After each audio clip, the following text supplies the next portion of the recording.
C'était le cheval de bataille de l'opposition depuis cet été, c'est en train de devenir une ligne de fracture au sein de la majorité.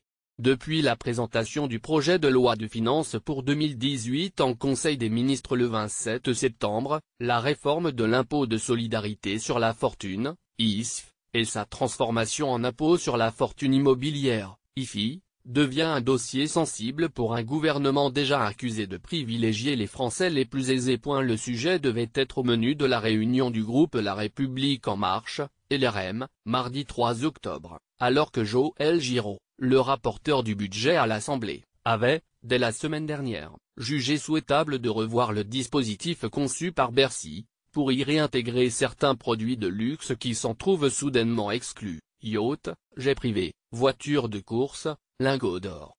De son côté, François Bayrou, le président du MoDem, a critiqué lundi un texte déséquilibré, parce que l'argent qui est investi dans les entreprises est protégé de la même manière que l'argent qui s'investit dans le luxe.